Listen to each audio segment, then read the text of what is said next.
행복하세요? 네. 옆에 분들 인사할까요? 행복하세요? 여러분들 표정을 보니까 행복하신 것 같아요. 네. 여러분들이 가족과 교회를 연결하는 하나님의 통로가 되었으면 좋겠습니다. 지난주 18절 중심으로 말씀을 드렸습니다. 제가 18절을 읽습니다. 다윗은 그렇게 달아나서 살아난 다음에 라마에 사무엘을 찾아가서 그동안 사울이 자기에게 한 일을 모두 이야기하였다. 그러자 사무엘은 곧 다윗을 데리고 나요스로 가서 살았다. 제가 지난주에 두 가지 말씀을 드렸습니다. 첫 번째, 영적인 전통이 흐르는 가족, 그 다음에 교회가 되자는 겁니다. 영적인 전통이 나에서 끊기거나 오기도 전에 영적인 전통이 없는 그런 무의미한, 미국으로 말하면 lukewarm Christian, 뜨겁지도 않고 믿었지도 않는 크리스천 같은데 크리스천 같지도 않은 그런 게 아니라 정적인 전통이 흘러가는 귀한 가족과 공동체가 되자는 겁니다. 두 번째, 영적인 위로가 충만한 가족과 교회가 되자는 겁니다. 우리 가족의 영적인 위로가 흘러가요. 가족을 생각하고 어머니, 아버지를 생각만 해도 위로가 되는 그런 교회의 가족이 되자는 것입니다. 오늘은 19절에서 24절 말씀을 통해서 어떤 가족과 교회를 만들 것인가 그 말씀을 한번 나눠보자 합니다. 우리 다 함께 19절에서 20절 말씀을 한 목소리로 읽도록 하겠습니다. 그 다음 19절부터 읽습니다. 다윗이 라마의 나요스에 있다는 소식이 곧 사울에게 들어갔다. 사울은 다윗을 잡아오라고 부하들을 보냈다. 그들이 가서 보니 예언자들 한 무리가 사무엘 앞에서 춤추고 소리치며 예언을 하고 있었다. 그 순간 그 부하들에게도 하나님의 영이 내리니 그들도 춤추고 소리치며 예언을 하였다. 아멘. 사울왕이 자신의 사위이며 그 당시 최고의 힘과 인기를 가진 다윗 장군이 라마의 나요스에 숨어있다는 소식을 듣습니다. 사울왕이 다윗을 체포하라고 부하를 보냅니다. 부하들이 라마 나요스에 가보니까 예언자들이 사무엘 앞에서 춤을 추고 소리치면서 예언을 하고 있었습니다. 여러분, 제가 질문합니다. 이런 예언자들의 무리들과 나이든 사무엘을 보았던 순간 이 사울의 부하들은 어떤 생각을 했을까요? 사무엘의 제자들이 예언하고 춤을 추고 있는 것을 보면서 어떤 생각을 했을까요? 대단하다! 이런 생각을 했을까요? 이런 정신없는 놈들이 있나? 라고 생각했을까요? 돌았구만 이라고 생각할 수 있겠죠. 이런 생각은 없었을까요? 낮술 먹은 거 아니야? 쟤들 정신없구나 라는 겁니다. 술 취했구나. 이 말씀이 중요한 포인트. 역사에서 위대한 일은 낮술 먹은 것처럼 보여요. 초대교회도 낮술 먹었다고 주변 사람이 이야기했고 낮술 먹은 것처럼 하나님의 성령이 임해서 이 세상을 지배합니다. 한나, 사무엘의 엄마 한나도 옆에 엘리 제사장이 나 술 먹었구만 그랬는데 한나에게 사무엘이 생깁니다. 달라야 해요. 그 사람들은 보기에 분명히 정신없는 사람처럼 보였습니다. 하나님 앞에 예언을 하고. 그런데 그 부하들이 선지자와 선지생도들이 하나님 앞에 예언하고 큰 소리로 노래하며 춤추는 모습을 보자마자 정신없구나 라는 생각을 했는지 안 했는지는 모르지만 하자마자 그들에게도 하나님의 예언입니다. 그리고 그들도 춤을 추고 소리치며 예언을 합니다. 다 함께 21절 말씀을 읽도록 하겠습니다. 사람들이 사울에게 이 소식을 알리니 사울이 다른 부하들을 보냈으나 그들도 춤추고 소리치면서 예언하는 것이었다. 사울이 다시 세 번째로 부하들을 보내니 그들도 마찬가지로 춤추고 소리치면서 예언하였다. 사울이 자신의 부하들이 다윗은 잡지 않고 춤을 추고 예언한다는 소식을 들었습니다. 사울 왕의 머리끝까지 지금 화가 막 지금 치닫고 있는 겁니다. 사울이 그것을 믿었을까요? 믿지 않았을까요? 어떤 것이냐면 그들이 예언을 한다는 것을 믿었을까요? 믿지 않았을까요? 믿으나 마나 관심이 없습니다. 중요한 건 아마 이런 이야기도 들었겠죠. 정신없는 놈들 군인이 정신 차리고 사람 잡으러 가라 그러는데 지금 예언을 하고 있어? 눈에 흙이 들어가도 못 믿겠다고 하겠죠. 여러 가지 감정이 지금 복받쳐 오를 겁니다. 그래서 또 다른 부하를 보냅니다. 그런데 그 부하들도 하나님의 영이 임해서 예언을 하게 됩니다. 그리고 또 이제 세 번째 부하들을 보냅니다. 세 번째 부하들도 또 마찬가지로 하나님의 영이 임하여 춤추고 소리치면서 예언을 합니다. 여러분, 이런 일들이 일어날 수 있을까요? 과연 영이 충만한 곳이 따로 있을까요? 제 이 질문에 살이 떨리셔야 합니다. 제 질문에 민감하셔야 합니다. 하나님의 메시지는 무엇일까요? 우리 다음 목소리를 읽도록 하겠습니다. 어둠의 영이 아닌 하나님의 영이 충만한 곳이 있다. 여러분의 마음과 여러분의 가정과 교회가 어둠의 영이 아니라 하나님의 영이 충만한 곳이 되라는 말씀. 이스라엘이 그렇게 많고 예배하는 사람이 많았는데 왜 라마의 나요 에브라임의 산간지대에서만 하나님의 영이 임하고 그 화려한 왕궁과 궁전에서는 그리고 성전에서는 왜 하나님의 영이 임하지 않았을까요? 아주 난센스입니다. 이 말은 이겁니다. 부정과 속된 말과 욕과 비판과 험담과 특별히 교회 비판하는 대신에 은혜가 넘치는 장소, 은혜가 넘치는 사람이 되라는 것입니다. 안 그러면 하나님의 영은 떠난다는 거예요. 하나님의 은혜가 넘치면 분명히 악한 사람이고 사람을 죽이러 오는 사람인데도 그 사람들이 은혜를 받는데 거기 안에 부정의 어둠의 영이 강하면 자신도 어두워지고 주변 사람도 다 악령에 속하게 된다는 거예요. 제가 악령이라고 표현해 죄송합니다. 150만 명 봤던 지난주 영화 소개합니다. 사자. 거기는 악령과 선한 영이 싸우는 영화입니다. 지금도 미국에 몇백만 명이 책을 보고 영화 보는 것들 다 그것에 대한 이야기. 지금도 맨하튼에 빨간 불이 켜져 있습니다. 뭐죠? 포춘 텔러가 아니라 무당을 찾아가서 점을 치는 곳이 한두 곳이 아닙니다. 지금 이 시대가 그렇습니다. 오직 할 것이 없으니까 이제 외계인을 믿는 신을 지금 미국에 죄송합니다만 유명한 영화배우 남자 배우가 그것을 아주 신봉하고 있고 보스턴에 가면 아주 큰 건물이 외계 별들을 섬기고 있는 그런 교회입니다. 교회라는 표현 죄송합니다만 건물이 한두 명이라면 의인이라고 할 수 있는데 한두 명이 아니고 사울의 부하들이 모두 하나님의 영을 받습니다. 무려 3번씩이나 군사들을 보냈는데도 모두 하나님의 영이 충만해져서 예언을 합니다. 부하들은 분명히 사람을 체포하려고 혈안이 된 사람들입니다. 나쁘다, 좋다를 떠나서 우선 나쁜 의도로 간 사람들입니다. 그런데 그 사람들이 하나님의 영과 은혜를 체험하고 웃고 있는 겁니다. 그리고 춤추며 찬양하면서 예언하기까지 합니다. 이런 일이 일어날 수 있을까요? 이런 일이 일어날 수 있을까요? 일어날 수 있습니다. 일어날 수 있습니다. 지금도 우리 교회에서도 수많은 교회에서도 일어나고 있습니다. 지금도 분명히 폭탄 테러가 있을 걸 알면서도 예배하는 중동과 아프리카의 사람들이 있습니다. 필리핀 남부 쪽이라든가 그 다음에 사우스 에이시아 쪽에 많이 있습니다. 분명히 내가 예배 드리고 가면 누구 사람들에게 죽을 걸 알면서도 즐거워서 예배한다는 거예요. 가능합니다. 하나님의 영이 임하는 부흥운동이 일어나면 가능합니다. 옷깃만 스쳐도 은혜를 받을 수 있습니다. 역사적인 부흥운동이 일어날 때면 항상 주변의 언격결에 어부지리로 따라왔던 사람이 은혜를 받는 일들이 다반사입니다. 저는 그런 것을 한국에서 많이 경험했습니다.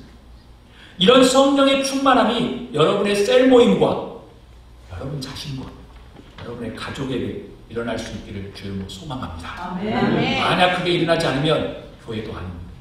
신앙도 아닙니다. 왜? 교회의 태동은 낮술 먹은 것처럼 하나님의 영이 임해서 주변 사람들이 도무지 이해했는데 저 사람들 술 취했구만 이라고 했는데 하나님의 성령이 임하고 그때 교회가 세워졌다는 것입니다. 그러니까 성령의 은혜 안에 은혜가 충만하지 않고 우리 안에 어둠의 영, 비판의 영, 이거 욕하는 영, 모함하는 영, 날마다 이런 영이 있으면 그건 교회도 아니고 신앙도 아니라는 겁니다. 오늘 이 말씀입니다. 이때라 이때라 주의 긍휼 받을 때가 이때라 지금 주께 나와 겸손하게 절하라 구원함을 얻으리 이때가 오늘이란 것입니다. 오늘 은혜의 자리에 오신 여러분들을 진심으로 환영합니다. 예배자 여러분, 하나님의 영과 은혜가 충만한 가족과 교회가 되십시오. 싸움과 다툼과 모함과 악과 어둠의 영이 가득한 여러분과 사울왕처럼 그런 가족이 아니라 하나님의 은혜와 하나님의 평화와 성령과 사랑에 신령한 영이 충만한 개인, 가족, 교회가 되라는 말씀입니다. 날마다 모이면 싸우는 그런 가정이 아니라, 남을 헐뜯는 가정이 아니라 하나님의 은혜와 사랑이 가득한 가족이 되라는 것입니다. 아멘. 오늘이 지금이 주의 긍휼을 받을 때, 그리고 appointed time, 주님의 정한 때, 은혜의 자리가 되는 것입니다. 여러분이 가족과 교회에게 은혜를 흘러보내게 하는 통로와 도구가 되어지기를 주님으로 소망합니다. 이것이 영적인 아비와 어미로서 살아가는 영적인 전통이, 영적인 은혜, 영적인 위로가 흘러가는 어미와 아비로 살아가는 것입니다. 여러분이 하나님의 영이 충만한 곳, 하나님의 영이 충만한 신앙으로 세워지기를 정말 간절히 기도합니다. 하나님은 영이시기에 신령과 진정으로 준비된 사람에게만 역사하고 사용됩니다. 세상의 똑똑한 영, 비판의 영, 분노와 화해의 영은 여러분의 것이 아니라 자녀와 가족들도 함께 죽이는 것이에요. 여러분만 죽이는 게 아니에요. 저 안에도 비판의 영이 있고 불만의 영이 있으면 영성이 그냥 0점 마이너스까지 떨어져요. 그거 회복하려면 또 하루 종일 이틀 동안 힘들게 살아야 해요. 목사인 저 쉽지 않아요. 사울왕은 하나님이 택하셔서 쓰는 하나님의 종이었습니다. 그런데 악령이 들어가서 사람을 죽이려고 하는 것으로 가르쳤다는 거예요. 그들이 하나님을 떠나게 하는 요인, 우리 자녀들이 교회를 나오지 않게 하고 우리 자녀들이 하나님을 믿지 않게 하는 요인 뭐예요? 여러분과 저의 입술 때문에 다 교회 안 나와요. 우리 안에 하나님의 역사가 없으니까 자녀들이 보고 내가 당신을 보고 뭘 보고 예수를 믿어? 라고 하는 것이죠. 하나님의 영이 충만한 가족과 교회가 되도록 우리가 소망하며 격려합니다. 하나님의 은혜가 충만한 가족, 하나님의 은혜가 충만한 가족, 교회가 되어야 합니다. 사울왕의 부하들을 3번이나 보냈지만 다윗을 체포하지 못하고 도리어 하나님의 영에 사로잡힙니다. 드디어 사울이 사무엘과 다윗을 만나기 위해서 직접 라마의 나이로스로 갑니다. 우리 다 함께 23절, 24절을 한 목소리로 읽도록 하겠습니다. 사울이 거기에서 라마의 나이로스로 가는데 그에게도 하나님의 영이 내려서 그는 라마의 나이롯에 이를 때까지 계속하여 춤추고 소리치며 열광 상태에서 예언을 하며 걸어갔다. 사무엘 앞에 이르러서는 옷까지 벗어버리고 춤추고 소리치면서 예언을 하고 나서 그날 하루 밤낮을 벗은 몸으로 쓰러져 있었다. 사울은 예언자가 되었는가 하는 말이 여기서 나왔다. 사울도 예언자가 되었는가 라는 말은 아주 유명한 말입니다. 이스라엘에서 계속 흘러나오는 말입니다. 한마디로 말하면 세종대왕이 뭐 나란 말씀이 했다. 그것보다도 지금 3000년 전이니까요. 엄청나게 유명한 말들인 거예요.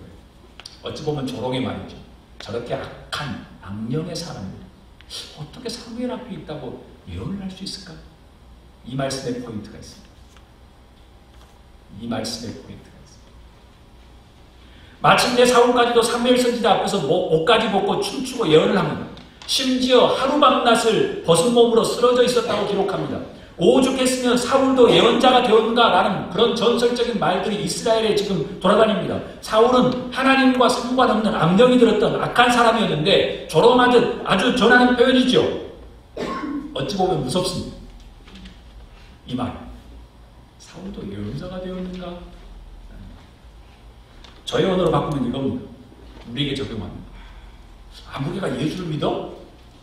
에이, 웃기는 소리야. 아니, 아무개가 교회를 다녀? 이런 말이죠. 여러분, 왜 이런 일이 다른 지역이 아니라 하나님의 성전이나 하나님의 장막이나 왕궁이나 그 화려한 예루살렘이 아니라 에브라임의 그 산골 마을, 그 나이 드신 그 사무엘 선지자, 선지생도 앞에서 이런 일이 벌어질까요? 제가 다시 한번 질문합니다. 영적인 충만함, 이 흐르는 곳은 따로 있는가? 그것은 뭐 바꿔보면 하나님이 쓰시고 하나님과 함께하는 사람은 따로 있는가 보다. 그럼 잘못하면 이는 무의만 크리스천이 될 수 있다. 왜 이런 일들이 다른 지역이 아니라 라마의 나요에서 일어났을까요? 정확히 사무엘 선지자 앞에서 일어났을까요? 하나님이 주신 메시지는 무엇일까요? 우리 다 한 목소리로 읽도록 하겠습니다. 기도의 영이 충만한 가족과 교회가 되라. 이게 키포인트. 라마의 나요은 누구의 고향이죠? 사무엘 선지자의 고향입니다. 기도의 어머니, 눈물의 기도의 어머니 한나가 살았던 곳입니다. 자식이 없어서 날마다 괴롭고 힘들었던 그 한나가 하나님 정말 자식 하나 주세요. 자식 한 명만 주세요. 눈물로 기도했던 곳이에요. 그래서 소원해서 자식을 주었는데 사무엘이에요. 그래서 하나님 앞에 드렸던 그 사무엘. 그 기도가 쌓여있고 기도가 충만했던 곳이에요. 라마의 나요은 소원을 통해서 사무엘을 얻었던 기도의 영이 충만했던 고향이에요. 기도의 영이 쌓이고 충만했던 그곳에서 영적인 현상과 영적인 위로와 영적인 기적이 일어난 것은 당연한 것이에요. 저는 우리 교회와 여러분의 가족, 여러분의 자신이 그런 곳이 될 수 있기를 주의 이름으로 축복합니다. 여러분의 자녀들이 여러분에게 와서 그런 은혜를 받았으면 좋겠습니다. 그런 위로를 받았으면 좋겠습니다. 아니, 우리 집 오면 맛있는 거 많이 먹어서 좋아. 이게 아니라 우리 아빠 엄마한테 오면 영적인 위로를 얻어. 내가 또 살아갈 수 있는 그 영적인 기도, 영적인 고향이 라는 그 고백을 듣자는 거예요. 예수님께서 예루살렘에 입성하실 중에 가신 곳이 어디냐면 성전입니다. 성전에 가셨는데 예수님이 딱 보시기에 눈에 거슬리는 게 있었습니다.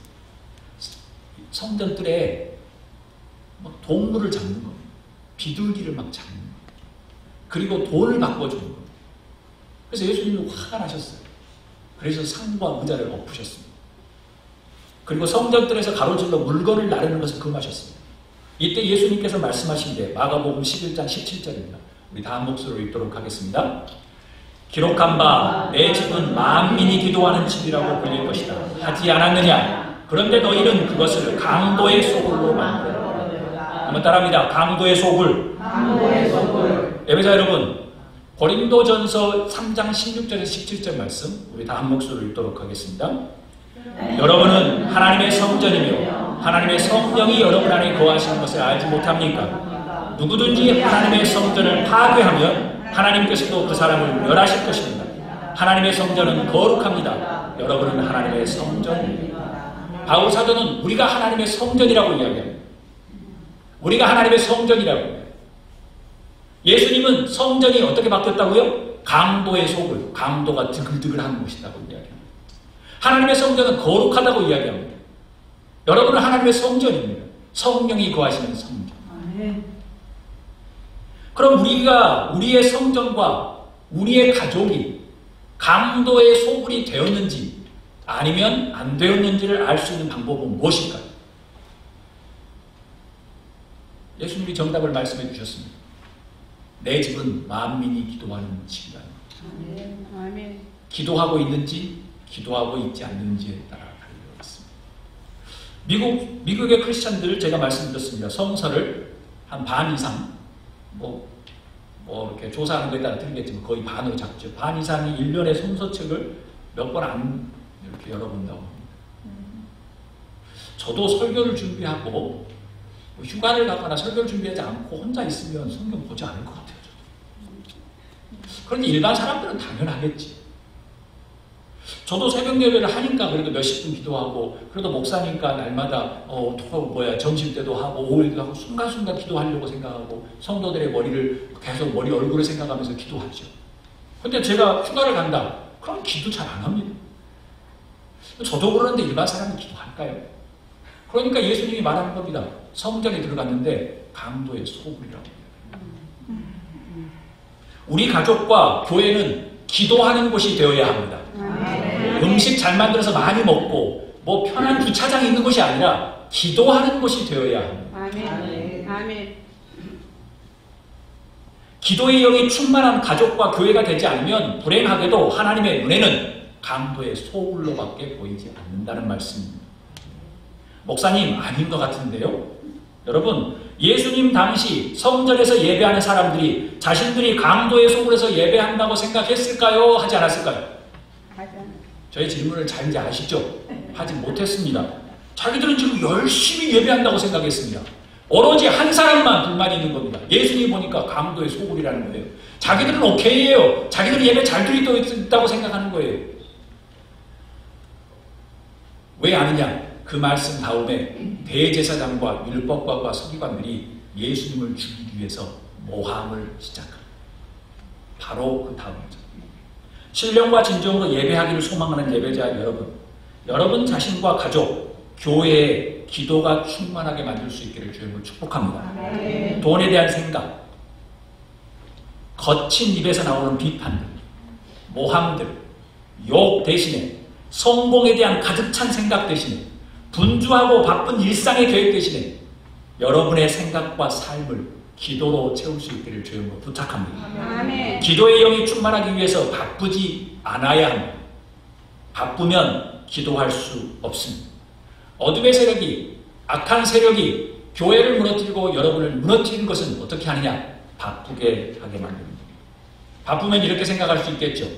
스스로 와, 우리 이제 잘하고 있구나.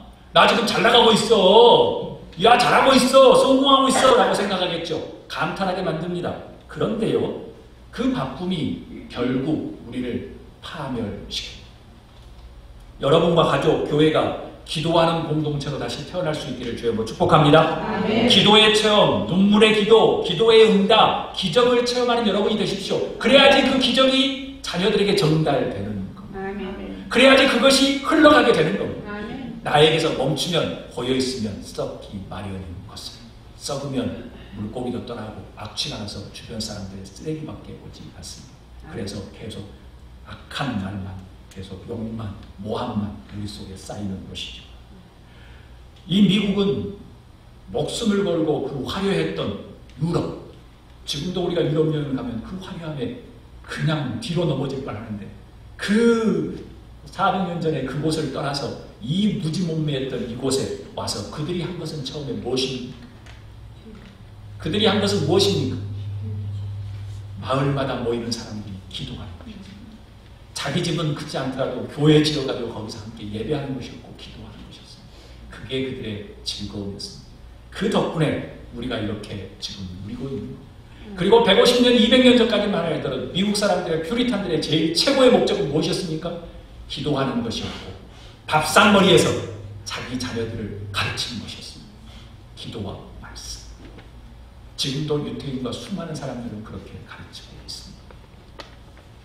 그들은 제일 먼저 기도의 집을 동네마다 세우고 말씀을 가르쳤던 거예요. 집집마다 기도로 가정을 일궜던 겁니다. 오늘 말씀을 마칩니다. 우리에게 돈, 명예, 성공 참 중요합니다. 돈, 명예, 성공 우리 자녀들에게 우리에게도 아주 중요합니다. 그런데 이런 것들이 우리를 끌고 간다거나 우리가 그들의 종이 된다고 하면 우리는 영화 사자에서 나온 것처럼 악령이 든 것이다.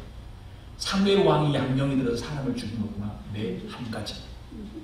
그런데 반대로 에브라임 산간에 살았고 나이 많은 그 사무엘 선지자였고 산골에 살았지만 그 사람들 사무엘 선지자와 다윗과 선지 생도들은 기도의 영이 충만한 곳에 살았습니다. 그래서 순간 악한 사람들조차도 하나님의 영을 받을 만큼 능력 있는 사람이었다는 거예요. 예수님은 여러분에게 이렇게 도전합니다.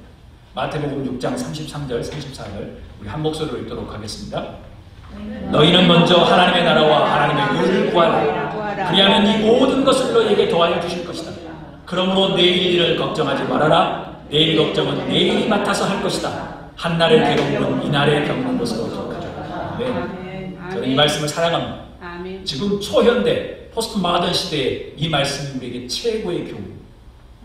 사랑하는 여러분, 먼저 그의 나라와 그의 의를 구하라는 것은 다른 어떠한 것보다도 우리의 프라이어리티가 뭐예요? 기도하라는 것입니다. 내일 일은 내일 걱정하게 하나님 앞에 기도하라는 것입니다. 아멘. 사랑하는 여러분, 기도보다 더 앞서지 않는 여러분이 될 수 있기를 주님으로 축복합니다. 아멘. 여러분은 지금 기도 위에 세워진 나라 위에서 살고 있습니다. 그런데 그 기도를 우리가 망각하고 살아가고 있기 때문에 하나님이 지금 치시는 것이죠. 이스라엘이 멸망하기 전 마지막 시기, 그 마지막 시기 미가 선지자에게 하나님이 주신 말씀이 있습니다. 미가서 1장 16절 우리 다 한 목소리로 읽도록 하겠습니다. 너희는 사랑하는 아들, 딸을 생각하며 머리를 밀고 애곡하여라. 머리를 밀어 독수리처럼 대머리가 되어라. 너희의 아들, 딸들이 너희의 품을 떠나서 서로 잡혀갈 것이다. 우리 다 큰 목소리를 한 번 더 읽겠습니다. 너희는 사랑하는 아들, 딸을 생각하며 머리를 밀고 애곡하여라. 머리를 밀어 독수리처럼 대머리가 되어라. 너희의 아들, 딸들이 너희의 품을 떠나서 서로 잡혀갈 것이다. 아멘. 여러분에게 제일 중요한 것은 이것입니다. 여러분의 자손과 가족을 위해서 기도해야 할 때입니다. 이때라 이때라 이때라 이때라 니나노 먹고 놀자가 아니라 기도할 때라는 것입니다. 여러분의 자손과 가족을 위해서 기도할 때입니다. 기도는 영적인 호흡입니다. 기도는 영적인 호흡입니다. 기도가 없다는 것은 우리가 지금 영적으로 호흡을 하지 않는다는 겁니다. 그러면 곧 우리의 신앙과 그것은 다 죽은 것입니다. 내일은 하나님이 허락하신 분에게만 가능합니다. 올 때는 순서가 있지만 갈 때는 순서가 없습니다. 내일은 하나님께서 허락하신 분에게만 가능합니다. 내일은 기도하는 사람에게만 보장되는 소망의 장소입니다.